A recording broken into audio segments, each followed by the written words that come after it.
Could you please state your full name? Robert Edward Leonard. My name is Julia Madora, and we're interviewing at Perry Junior High on March 26, 2009. What was your branch of service and how long did you serve? I was in the United States Navy. I was in the division of the United States Naval Construction Battalions, which are in short term were called Seabees. Seabees, Construction Battalion.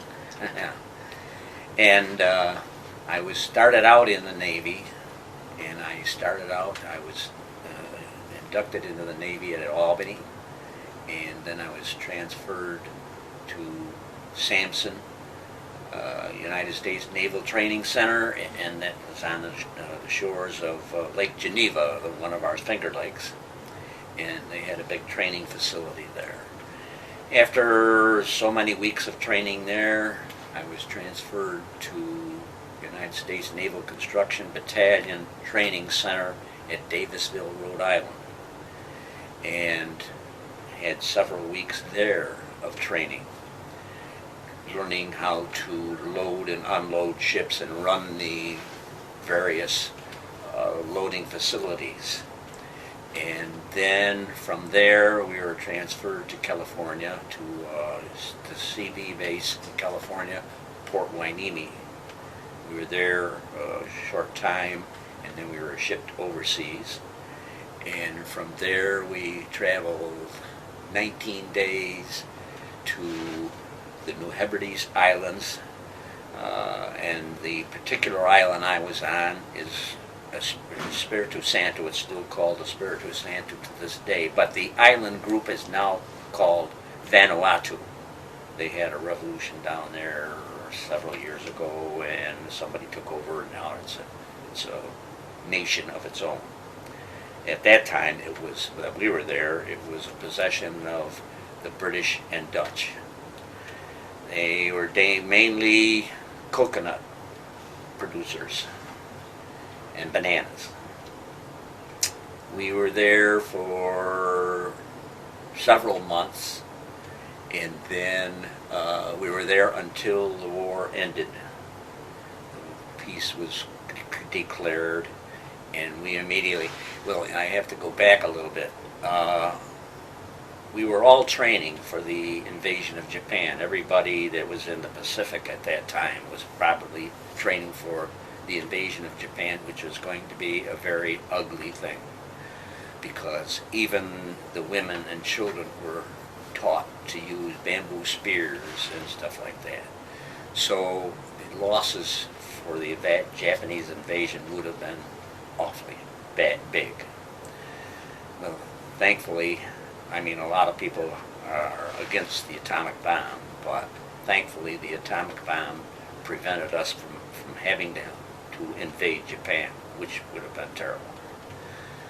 So right after the war peace was declared, we were already loaded up and ready anyway, and we were shipped out towards Japan, and we stopped at Manila Bay and stayed there for a few days, and then from there we went to the island of Kyushu in the main part of Japan, and the place that we were quartered in was Sasebo, and the Japanese called it Sasebo, and that was a big naval base for the Japanese, and we used it as a naval base when we got there.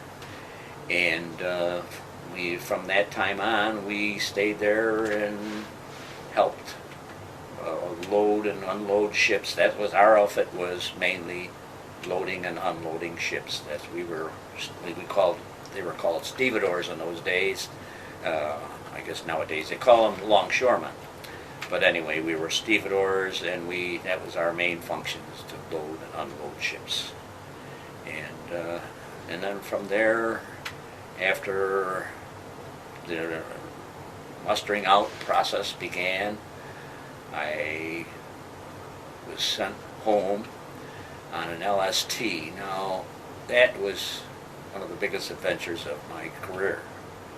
An LST is only a landing barge, a large landing barge, but it's a very rough boat to go across the ocean in. And there were three of us, three landing barges, and we also had some even smaller boats with us, like it was like a convoy.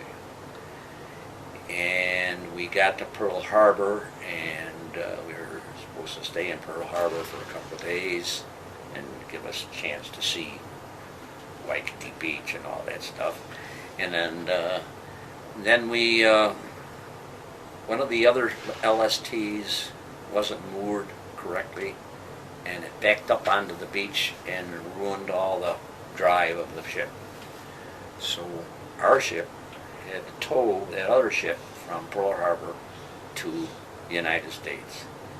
Altogether, from Japan to the United States, I was at sea 48 days. That was a long time. On the way, we stopped at some very famous places. We saw Corregidor, Bataan Peninsula. Those are all very famous places in the war. And Utica and Bikini, places where they did the first atomic bombs to see what they would do to ships and stuff like that. And then we stopped, looked at Wake Island and Guam Island. And then when we came home, we stopped in San Diego for a short time, and then we went on back to Port Hueneme, and then from there trained back to Long Island, and I was discharged from Long Island, a place called Lido Beach. That was my career. What was your pre-war education / occupation? I was high school. Well, I quit high school. I've left something important out. I enlisted when I was 17. And so I was a little boy. And so I quit high school to go in the service. So when I came back, first thing I did is get my high school diploma. So that's my education. Getting back to your service days, what was a typical day like for you? In service days, well, of course, in training, a typical day was very, very rigorous, marching, drilling, calisthenics, and working in the kitchen, and very, very Navy type stuff, you know, and then when we got in the Seabees, my typical day was just being trained to learn how to load and unload ships. And then typical day when I got overseas was working on the ships.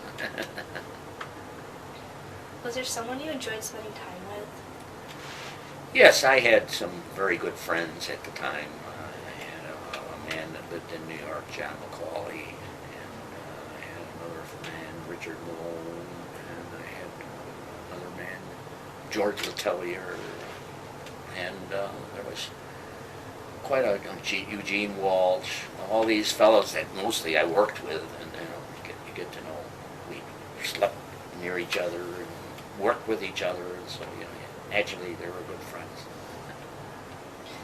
What theater were you in? Asiatic Pacific, and the occupation of Japan. What was the occupation of Japan like? When we got in Japan, I'll have to say it was pretty wild. There was a lot of people running around, stealing things. I mean, I'm talking about our own people, stealing things, and that was kind of a common thing at the time. And there were people getting beat up and stuff like that. But I mean, the general condition of Japan when we got there was very primitive. And I remember seeing women walking down the street with bags that they would go to a hillside and scrape up coal with their fingers to take it back for their heat. Japanese, they had been bombed so terribly, and I have to say, they had it coming, but they had been bombed so badly that they were just down to nothing. I mean, the people didn't have anything to eat. They didn't have anything to heat their places with. It was a sad situation, just like war is in any country. I'm glad we were the victors and not the losers. Yeah. Did you ever see something that really meant something to you? Did I ever what? Did you ever see something that meant something to you? Yeah, I saw quite a few things. We went by Corregidor on our way to Manila Bay, and Corregidor was terrible place. The last holdouts that came down the Philippines and were forced to get across the water, and not too many of them escaped anyway, but because the Japanese had invaded the Philippines. And so some of the people that got away went over to Corregidor, and then Corregidor was just a little rock. It had caves all underneath, and that's how the people survived for a while. But they eventually were being starved and by the Japanese, and bombed and bombed and bombed, until finally the Japanese invaded Corregidor and took them all prisoner. But I remember one of the worst things I saw as far as that goes that impressed me much is the pictures of the people that were on Corregidor that were holding out to the end, and there was a general that was in charge, General Wainwright, and he was just, his arms and legs looked something like the arms and legs of that thing. He was just down to like 85 pounds. People were all, our own GIs were all starving. How did you hear about Pearl Harbor? I was at my uncle's house, and we were, of course, that was the days of radio, and we were listening to the program called The Shadow. I don't know if you've ever heard of that, but and they broke in on the program and said that Pearl Harbor had been bombed.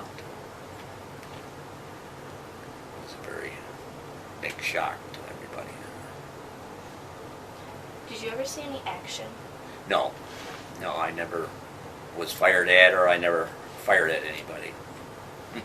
The worst thing, I guess the only thing that we had as far as action goes is on our way down to the New Hebrides on our troop ship, we had 2 days where a submarine was detected following us, but it didn't do anything, but we were all scared to death that we were going to get sunk.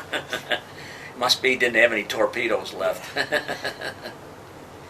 Did you ever receive any medals? Not any medals for valor or anything like that. I just have these medals here, campaign medals. What were the campaign medals for? To show which theaters you served in. This medal here was for the occupation of Japan. This medal here was the Asiatic Pacific Theater Medal. This was, now one of these was the Victory Medal. This was the American camp. This is the American campaign. Anybody that was in the service during World War II got that medal. And anybody that was in the service during World War II also got that medal. That was the Victory Medal. What was your life like when you were on the ship? Well, it was it was pretty nice. I didn't get seasick, but a lot of fellows did, especially coming back on that LST. That was pretty rough. And even though the Pacific generally is pretty placid, and you just have a lot of lot of this.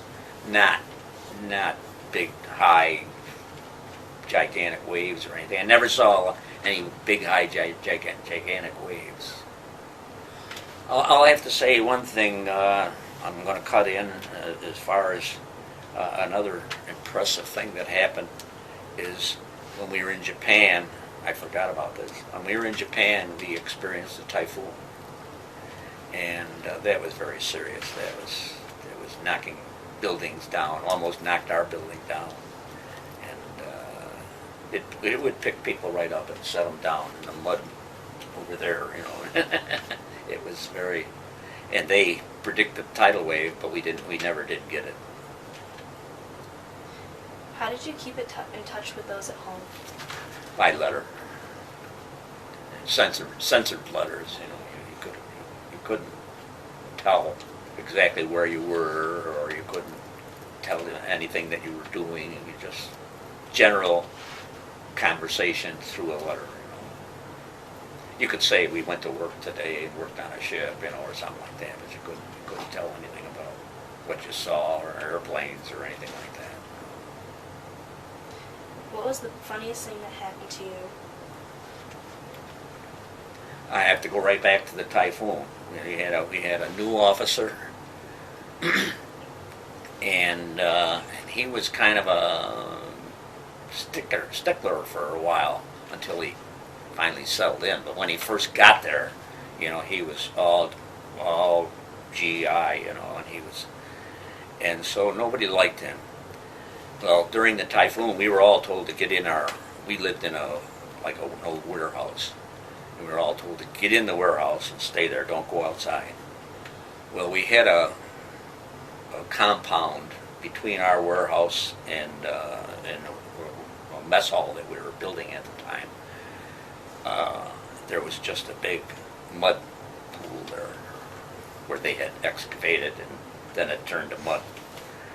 And they had planks across it, so you could get across there. So there was a lot of us looking out the window, watching things going on, and this officer, Mr. Peterson, started across the planks, and he had a poncho on.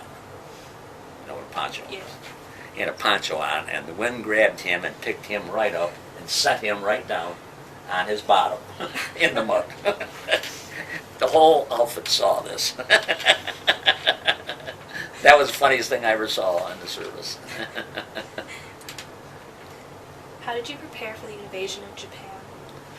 Well, as I say, we were already preparing when we were on Espiritu Santo on the island. We were drilling, going on the rifle range, practicing bayoneting.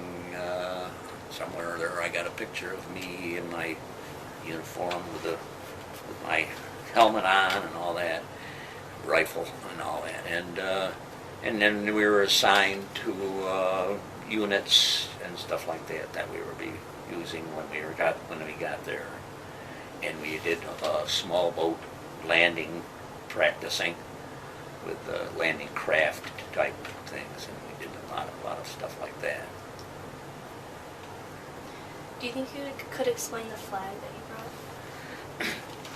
This flag I found on a building, and I snatched it when we first got there.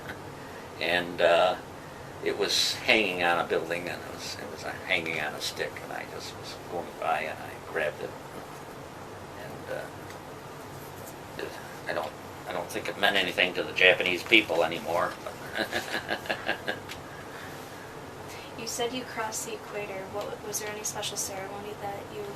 Yes, there was a very tough initiation, in which they had a King Neptune and his helpers, and King Neptune had a greasy stomach. He was a big fat man, and he had a greasy stomach, and everybody had to kneel down and kiss his stomach, and and then he dubbed you a shellback with his wand, which had an electric charge in it, and then somebody next to him was his helper, and they would take electric clippers and run them right across your head just in one path, you know, and it's like you look crazy. And then there was a ceremony where they used to put us in a tarpaulin, and the tarpaulin was filled with seawater and dead fish and garbage and everything, and then they would put you in there and bounce you up and down in there. So, and then we had to run a gauntlet of like a tunnel of men, and they all had wet socks, and they would beat you as you were going through.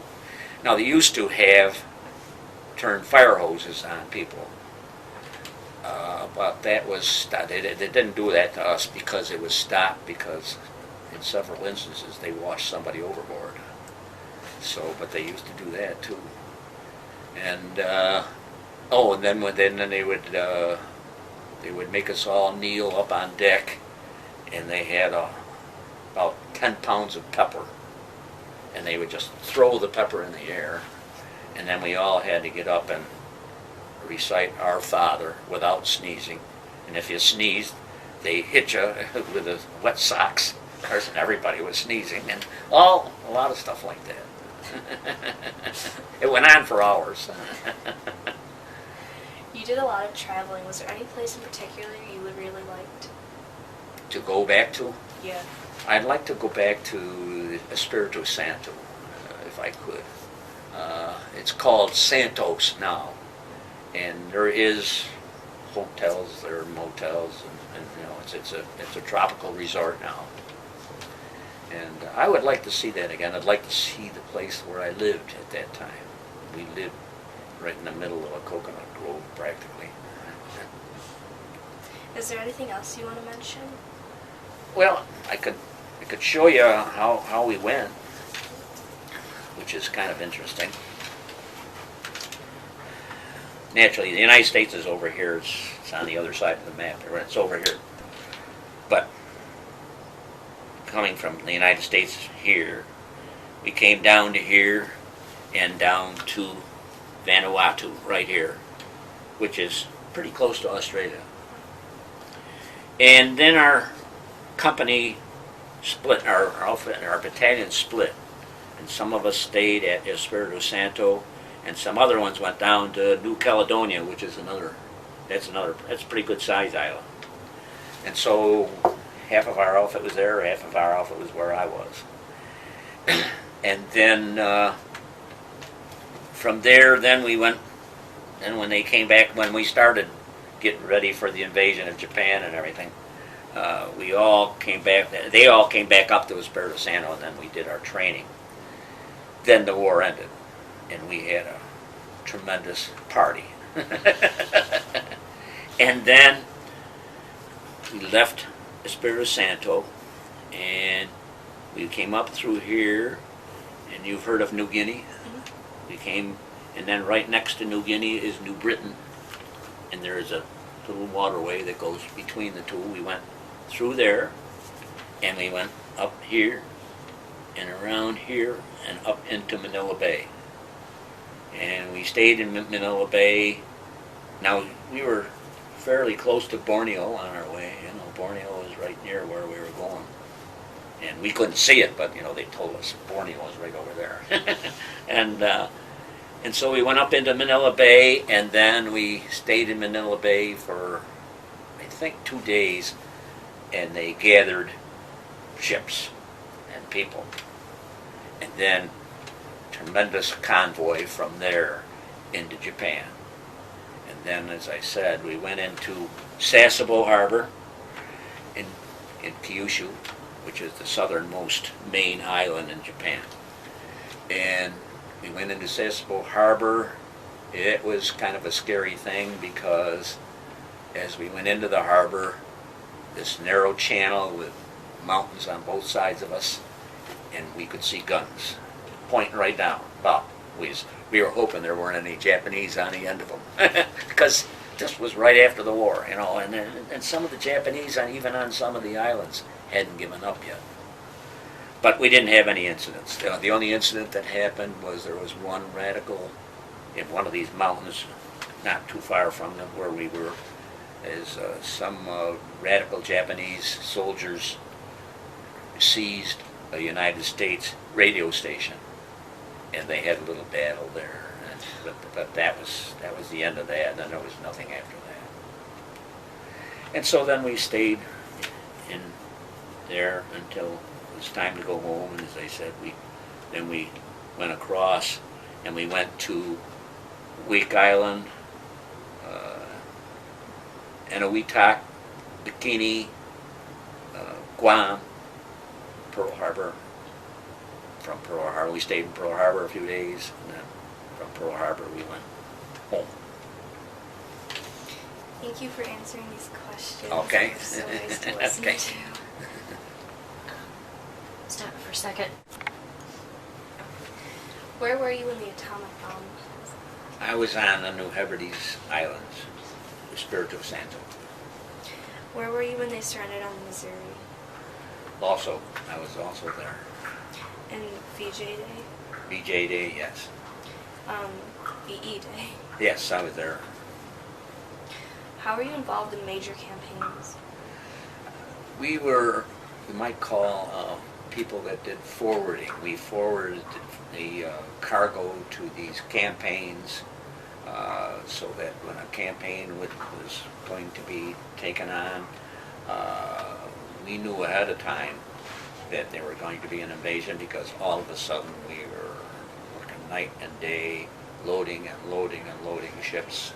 And you could tell by the cargo that we were putting on the ships: ammunition, torpedoes, and all stuff like that, bombs.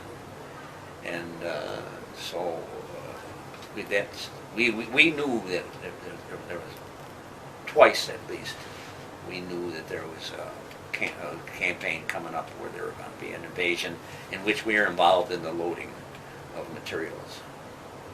How long did it take you to load the materials? Well, it took almost a week to load a ship, to completely load a ship if the ship was empty. Okinawa, where were you? What did you think? I was in New Hebrides also for Okinawa took place. In Iwo Jima? Same place, yeah. What were you thinking when all of these things were going on? We were hoping that they were all going to work out well. We heard, when Iwo Jima first started, and the first parts of Iwo Jima, that it was a terrible campaign, and a lot of our men were being lost, and we were worried that it wasn't going to fail, so that was our main thought. Could you explain some of the things you brought with you?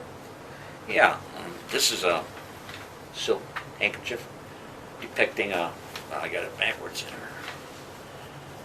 Depicting a geisha girl. You've heard of geisha girls? Mm-hmm. That's a geisha girl. That's more or less how they dressed. Here's another picture of a geisha girl here.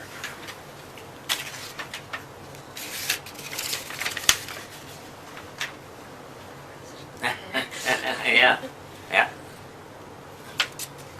Now, geisha girls, a lot of people had a misconception about geisha girls.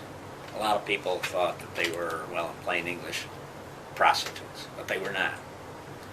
They performed a ceremony where you went into a parlor and you sat down, crossed your legs.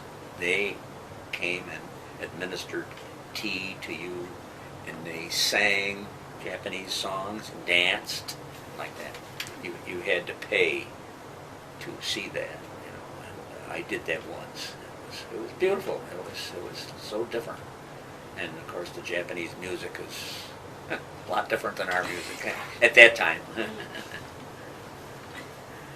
And these seashells, we used to walk up and down the shoreline when we didn't have anything to do and pick up seashells here, and those are all seashells from the South Pacific. And in particular, I showed a couple of what they call cat eyes, and they looked like eyes, and they were considered kind of valuable at the time. You know, everybody wanted cat eyes. And the natives down there used to make jewelry with the cat eyes, you know. What kind of money was that? What was that? That's, of course, it still is in Japan, yen and sen. Yen is the bigger denomination. And at the time, this 10 yen, I think it was worth about $6 in United States money. And then sen, I think was either 50 or 100 sen made a yen. So sen was like nickels and dimes in our money. They used sen for small change. But that was also paper money. I don't have any sen.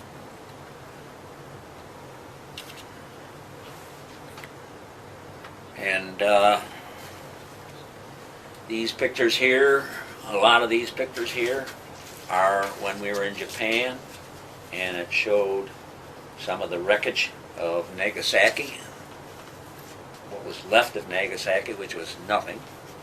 And then we had pictures of our outfit. Now this is where we lived. This was Wow. not much there. Yeah. Here's like a picture of a Japanese rice field. Here's a picture of young Japanese children.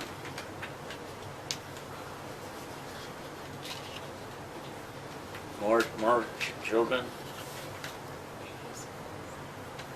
This is, we went into Japan. There was a lot of like little caves in the side of a hill that were reinforced with wood. And I don't know if you've ever heard of them, but the Japanese used to have what they called two-man submarines. And they used to build those submarines in these little caves. And that's a picture of one of the subs that was being built at the time that we got there. And that was never finished, naturally. And then we have pictures of our own work. Here's a good picture of Sasebo Harbor. I told you what a beautiful harbor it was, all surrounded by mountains. Just a natural harbor. Yeah.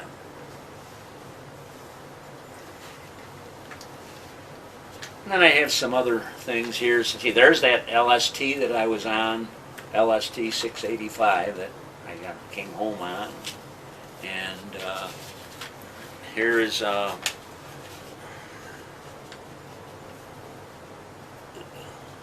think this was when I was in boot camp. That I was assigned to a barracks there. And this is a little card that we were given, and it was when you went to what they called the beer hall. This, you would get punched. You were allowed 2 beers, 2 cans of beer, or Coca-Cola. And see, mine was punched a few times. I didn't use it all at that time. I used other ones. This was a thing that the Marines, we were actually, when we were in Japan, we were attached to the Marines. The Marines were our bosses, even though we were Navy. Of course, the Marines are Navy too. And so this was a thing that was put out by the Marines. And there's some pictures in there, shows some of Sasebo. And there's a picture of Sasebo, a section of Sasebo that was bombed. Just not atomic bomb, just bombs. You can see there's nothing there, just roads. Could you expand on the bombing of Nagasaki? Pardon? Could you expand on the bombing of Nagasaki? I didn't go there. I'll be honest with you, I didn't go there. A lot of us heard about the radioactivity, which was still there, and we were warned that there was a risk there. So We did have a tour that went there for people that wanted to go. I chose not to. But from what everybody described, it was a terrible thing. There's hardly anything standing. Buildings were just down to nothing. You couldn't believe that one bomb could do that. How did you feel to be a part of one of the biggest parts of American history? I am proud of it. I'm proud of my whole World War II experience, really, and I look back on it now and I considered it a nice adventure, really. I wouldn't have ever been able to see the parts of the world that I saw any other way. I wouldn't be able to afford it.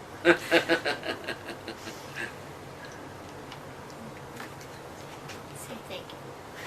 Sorry. Thank you so much for coming in and answering these questions. You were wonderful. It was You're great welcome. to hear about it. You're welcome. My pleasure.